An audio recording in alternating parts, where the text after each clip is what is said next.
¿cómo están? Bienvenidos a una nueva conversación a través de las pantallas de CNN Chile. Hoy queremos analizar, profundizar y también hacer un llamado, una alerta al estudio que entrega el Observatorio de la Niñez y la Infancia, que da cuenta de la violencia ocurrida en nuestro país en este 2020 en su última cuenta. Vamos a profundizar, por eso tenemos ya la comunicación con Daniela Díaz, ella es la directora ejecutiva del Observatorio de la Niñez y la Adolescencia. ¿Qué tal? ¿Cómo estás? Muchas gracias por acompañarnos, Daniela. Hola, muchas gracias a ustedes por la invitación. Daniela, ya no deja de ser llamativo que tengamos que estar hablando de violencia y cómo eso está afectando a los niños, a las niñas y a los adolescentes de nuestro país. Este estudio, ¿podrías tú contarnos las características de cuáles fueron los temas abordados? Hay cifras bien alarmantes respecto, por ejemplo, a la violencia policial, pero si solamente está circunscrito a ese ámbito o también se incluye en otro tipo de violencia que lamentablemente en nuestro país y en el mundo sufren los niños y niñas. Mira, la verdad es que este estudio surge porque el INDH el 2020, ¿cierto? Reportaba 264 niños, niñas y adolescentes que habían sido víctimas de violencia estatal ejercida a través de las fuerzas policiales y que habían sido representadas en acciones judiciales por el INDH. Entonces nosotros como Observatorio Niñez y Adolescencia, un año después del estallido social, nos quisimos preguntar, bueno, ¿qué pasó con estas cifras? ¿Qué pasó con la violencia policial que allí ocurrió, no? Y para eso levantamos un reporte de violencia estatal contra niños, niñas y adolescentes que lo que hace es trabajar con las cifras de la Defensoría de la Niñez y mira un periodo entre octubre, que es el mes del estallido, ¿cierto?, hasta julio de este año. Y esas son las cifras que nosotros pudimos levantar, ¿no? Ahora ahí, ¿cuántos son los niños, niñas y adolescentes que han vivido violencia por parte del Estado? Y cuando hablamos de violencia por parte del Estado, básicamente estamos hablando de violencia por parte de las fuerzas policiales y de Carabineros de Chile. Y es bien impresionante, ¿no? Porque la Defensoría registra 822 casos de violencia estatal contra niños, niñas y adolescentes que ingresaron denuncia en la página de la Defensoría o vía redes sociales o vía mails o otras redes, ¿no? Sí.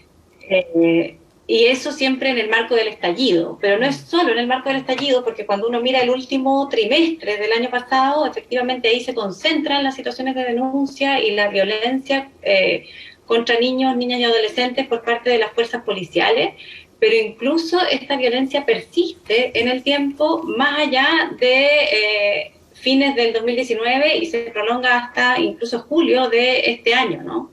Entonces eso demuestra que más allá del estallido propiamente tal en particular, la violencia persiste en el tiempo pese a todas las recomendaciones que han hecho organismos de derechos humanos nacionales e internacionales al Estado chileno. Sí, y no deja de ser impactante que cuando se desagrega por edades, sobre todo pensando en el registro que tienen hasta el 31 de marzo de 2020, el tramo, por ejemplo, de 0 a 5 años hay 11 víctimas, el de 6 a 13, 49, el de 14 a 17, 408, y se entiende obviamente que el de 14 a 17 sea tal vez donde se concentra el mayor número, pero ¿qué ocurre en un tramo de 0 a 5 años, donde hay 11 víctimas también? Probablemente en ese tramo son niños y niños preescolares, ¿no? Que viven en espacios que son más vulnerables a la violencia policial, ¿no? Y eso habla de nuevo de desigualdades de carácter estructural. Cuando uno piensa quiénes son estos niños en general, como decías tú, son adolescentes, ¿cierto? Son niños que tienen entre 14 y 16 años, son fundamentalmente hombres. Y hay otro dato que ahí nos llama la atención porque son la mitad de los niños que denunció violencia policial en la Defensoría de la Niñez son usuarios del Servicio Nacional de Menores. Son usuarios o han sido usuarios ya sean en materia de protección o en materia de responsabilidad penal juvenil, ¿no? En cualquiera de los dos casos la situación es gravísima porque son niños que están siendo cuidados por el Estado, que se encuentran al cuidado del Estado y es el mismo Estado el que los vulnera desde las fuerzas policiales, que son quienes debiesen además garantizar sus derechos, ¿no?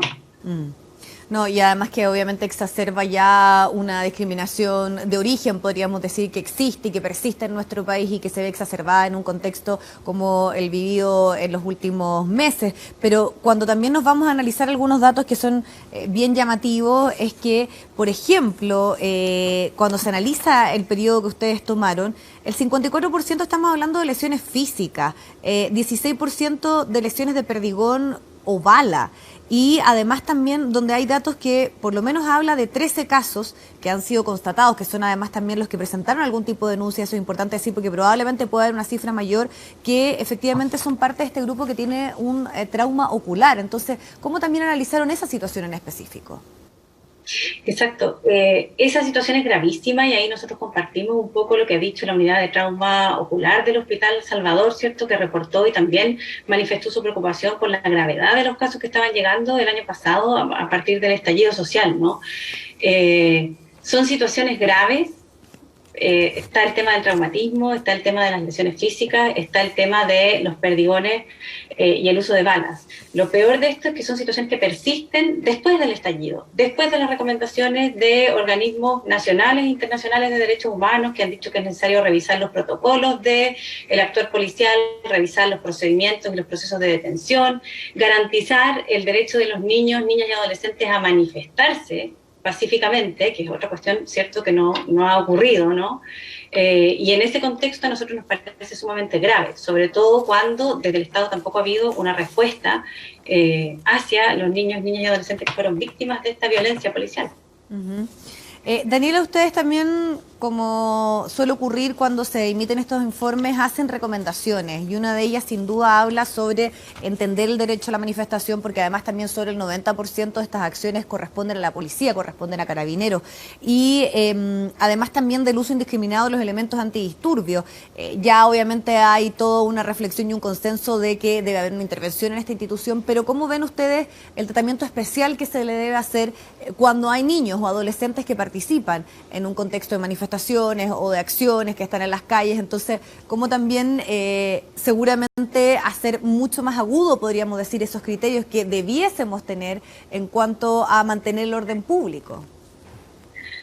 A ver, yo te diría que aquí hay varias cuestiones, ¿no? Primero, que es que la fuerza policial debe garantizar el derecho de los ciudadanos y particularmente de los niños, niñas y adolescentes a manifestarse pacíficamente, ¿no?